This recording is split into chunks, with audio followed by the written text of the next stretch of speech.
Hello students, welcome once again in Shri Shyam study point. और जैसे कि आपको पता है कि हम सेल ऑर्गेनेल्स के बारे में पढ़ रहे हैं। प्रीवियस लेक्चर के अंदर हमने प्लास्टिड्स के बारे में पढ़ा था और स्ट्रक्चर ऑफ क्लोरोप्लास्ट किया था। तो today we will start the lecture with the next cell organelle, that is the centrosome. Centrosome क्या होते हैं? सबसे पहली बात तो सेंट्रोसोम होते क्या हैं? तो these are the paired structure. Pair के अंदर होते हैं, इसके अंदर 2 सेंट्रियोल होते हैं, वो पढ़ेंगे क्या होते हैं। These are the long cylindrical structure,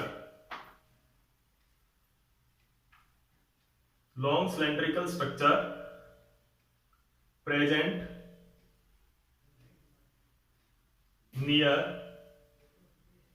the nucleus of the cell, near the nucleus of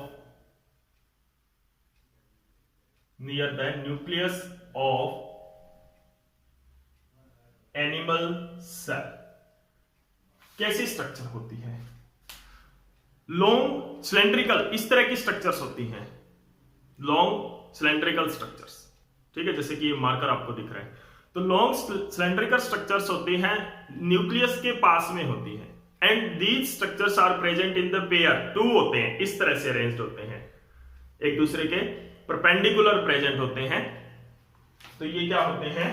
ये सेंट्रोसोम, इट इज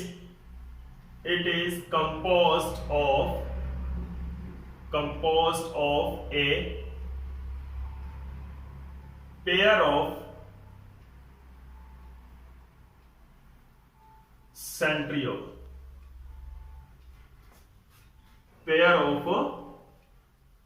सेंट्रियोल्स।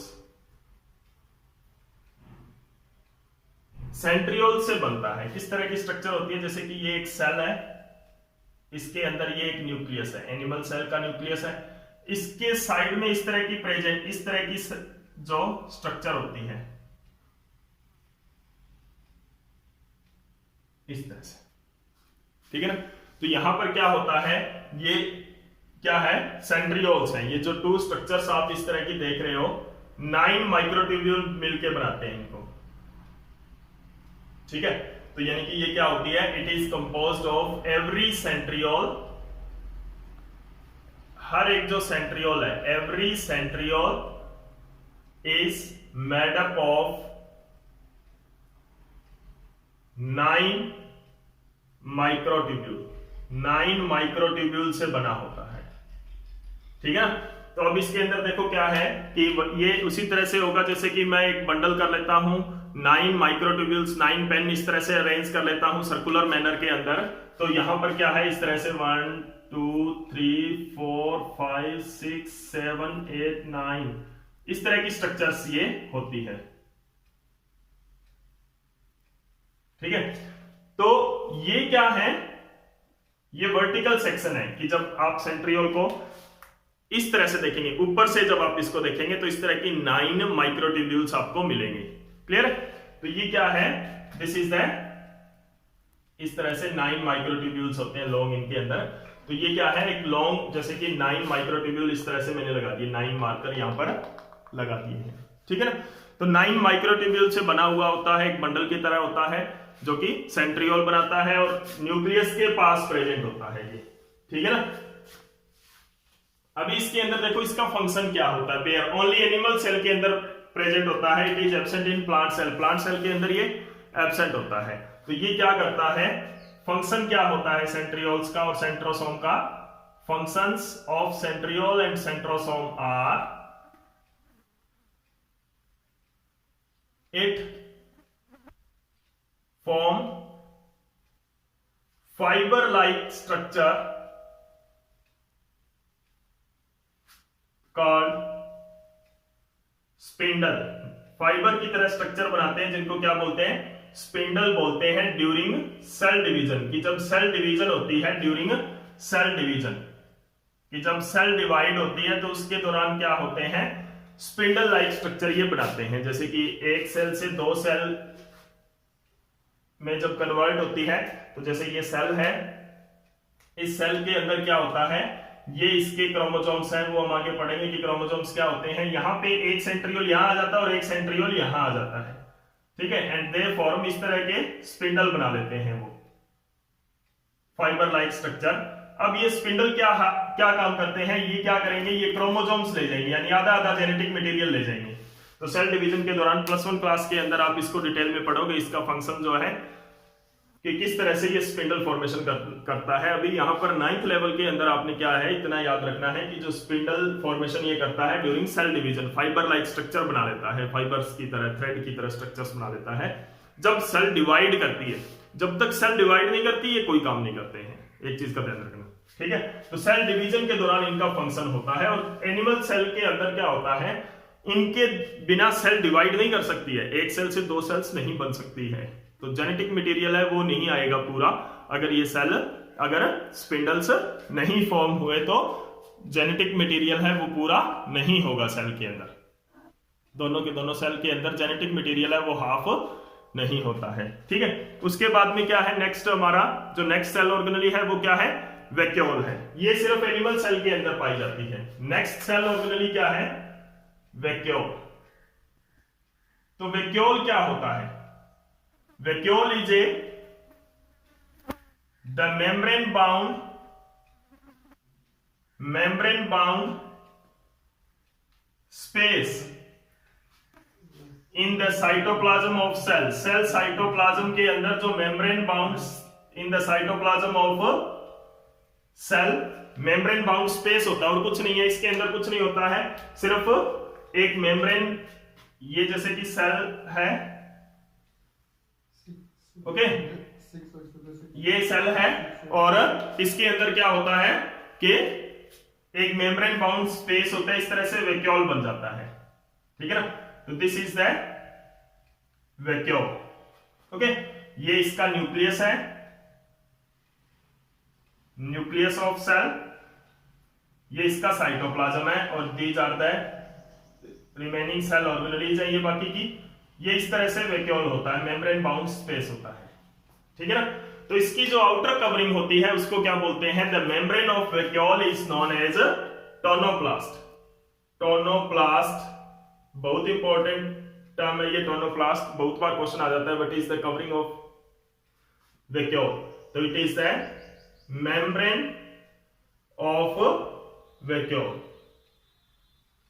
तो देखो प्रोकैरियोटिक सेल में ये दोनों ही एब्सेंट होते हैं, जैसे कि मैंने आपको पहले कहा है कि प्रोकैरियोटिक सेल के अंदर कोई सेल ऑर्गेनेली नहीं होती है। अब देखिए, इट इज आइदर एब्सेंट और very small in plants, in animal cell. Animal cell के अंदर या तो ये एब्सेंट ही होता है या ये बहुत छोटा होता है, but it is very large, यानी कि ये लगभग 50 to 60% ऑफ सेल का होता है, यानी कि सेल का 50-60% ये कवर कर लेता है इन प्लांट सेल। कि प्लांट सेल के अंदर ये क्या होता है, बहुत बड़ा होता है, बहुत लार्ज होता है प्लांट सेल के अंदर जो वैक्यूल है। तो अगर हम प्लांट सेल ड्रॉ करते हैं तो उसके अंदर जो वैक्यूल है वो क्या कर लेता है, 50 to 60% जो है ये सेल वॉल है, this is the plasma membrane of plant cell. और इसका जो न्यूक्लियस है वो एक तरफ डिस्प्लेस्ड हो जाता है, इसी वजह से कि उसके सेंटर में लार्ज वैक्यूल होता है। This is the large vacuole in the centre of the cell. तो ये क्या करता है, it displace the nucleus, it displace the nucleus. जो न्यूक्लियस सेंटर में होता है एनिमल सेल के अंदर, प्लांट सेल में एट पेरिफेरी पर डिस्प्लेस कर देता है उसको, यानी कि कॉर्नर में या एक साइड पे लगा देता है उसको, ठीक है। ये और बाकी का मटेरियल है ये क्या कर देता है, इसको कंप्रेस कर देता है, ठीक है। तो दिस इज वैक्यूल। अब वैक्यूल का जो है मेन फंक्शन क्या है, what is the function of vacuoles, vacuole का मेन फंक्शन क्या है, it is what is the main functions of vacuole. अगर हम एनिमल सेल की बात करें ना यहां पर, तो एनिमल सेल के अंदर क्या होते हैं, छोटे छोटे वैक्यूल्स होते हैं, स्मॉल वैक्यूल्स होते हैं। जैसे ये एक एनिमल सेल है, ये इसका न्यूक्लियस सेंटर में ही रहेगा, इसके अंदर इस तरह से छोटे छोटे वैक्यूल्स होते हैं और ज्यादा नंबर में हो सकते हैं। प्लांट सेल के अंदर ज्यादातर जो बड़ा वैक्यूल होता है वो एक ही होता है। जो सेल अभी बनी है ना प्लांट सेल के अंदर, उसके अंदर वैक्यूल छोटा होता है, जैसे जैसे सेल ग्रो करती है वैक्यूल भी बड़ा होता जाता है। ठीक है, अब इसका जो मेन फंक्शन है वो क्या है, the main functions of the it is the storage shed, यानी कि स्टोरेज के लिए चेंबर है। अब सेल है वो कोई भी चीज इसके अंदर स्टोर कर सकती है, जैसे कि वाटर स्टोर कर सकती है, मिनरल स्टोर कर सकती है, वाटर है, मिनरल्स है, कोई न्यूट्रिएंट्स है वो स्टोर कर सकती है, और वेस्ट मटेरियल भी स्टोर कर सकती है इवन। तो ये क्या है, जैसे कि हमारे सभी के घरों में क्या होता है, एक स्टोर होता है जिसके अंदर हम कुछ भी चीज डाल सकते हैं, कोई यूजफुल चीजें भी उनके अंदर डाल सकते हैं। हमारे घर का कोई वेस्ट मटेरियल है वो भी हम डाल सकते हैं, उसके अंदर जो स्क्रैप है वो भी हम डाल देते हैं। तो उस तरह से ये वैक्यूल होता है। यहाँ पर सेल अपना वेस्ट मटेरियल भी, टॉक्सिक सब्सटेंस है वो भी इसके अंदर स्टोर कर सकती है, जब तक वो बाहर नहीं निकले, बॉडी उसको एक्सक्रेट ना कर दे, और यूजफुल चीजें भी इसके अंदर होती है। तो ज्यादातर जो वैक्यूल के अंदर वाटर पाया जाता है, ज्यादातर जो वैक्यूल के अंदर वाटर, जो अलग अलग चीजें जो इसके अंदर होती है, अलग अलग मटेरियल जो इसके अंदर होता है, उसके बेस पे इसको क्लासिफाई भी किया गया है। हायर क्लासेस के अंदर आप इसके बारे में पढ़ोगे, डिफरेंट टाइप्स ऑफ वैक्यूल्स के बारे में। तो यहां पर क्या है, आपने बस इतना करना है कि it is the storage shed, जिसके अंदर सेल कोई भी जिसको किसी भी काम में ले सकती है। जो हमारे घर का स्टोर हाउस है उसको हम किसी भी काम में हम ले सकते हैं, किसी भी यूज में हम ले सकते हैं। तो वही उसी तरह से यहां पर क्या करती है, प्लांट सेल इसका यूज करती है वैक्यूल का। ठीक है, तो दिस इज द वैक्यूल। और क्या करता है ये, it keeps the plant cell turgid, it keeps the plant cell turgid, यानी कि रिजिड, उसको कठोर बनाए रखता है। जैसे कि इसके अंदर ये वैक्यूल है, वैक्यूल क्या करेगा, इसको कंप्रेस करे रखेगा, कंप्रेस करे रखेगा। तो ये क्या हो सकती है, ये क्या है, कोलैप्स नहीं करेगी सेल, तो इसको टर्जिडिटी देता है। ठीक है ना, इसको क्या दे रहा है, टर्जिडिटी दे रहा है। जैसे कि एक बैलून के अंदर आपने हवा भर दी, तो वही काम इसके अंदर हो रहा है कि यहाँ पर जो वैक्यूल है वो वाटर एब्जॉर्ब करके ये भर जाएगा वैक्यूल पानी से। उससे क्या होगी, सेल है वो टर्जिड रहेगी, इसके अंदर जो फ्लैसिड है वो श्रिंकेज ऑफ सेल ये जल्दी नहीं होने देता।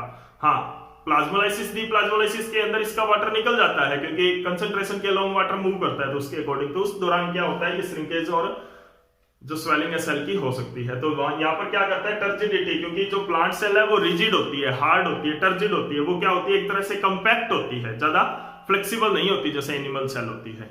ओके, तो this is all about the vacuole and centrosome. तो ये जो सारी थी हमने क्या पढ़ा था, इनके बारे में दी जाता है सेल ऑर्गेनेलीज। जो प्लांट्स के, जो सेल के अंदर सेल ऑर्गेनेलीज होती है, अलग अलग सेल ऑर्गेनेलीज हमने पढ़ी थी कि कुछ प्लांट्स के अंदर होती है, कुछ एनिमल्स के अंदर होती है, वो भी आपको याद रखना पड़ेगा। तो नेक्स्ट हम करेंगे इनकल्सन्स बॉडीज क्या होती हैं सेल साइटोप्लाज्म के अंदर और किस तरह से वो काम करती है। और अगर आपको ये लेक्चर अच्छा लगा तो प्लीज लाइक एंड शेयर जरूर कर दें। Thank you.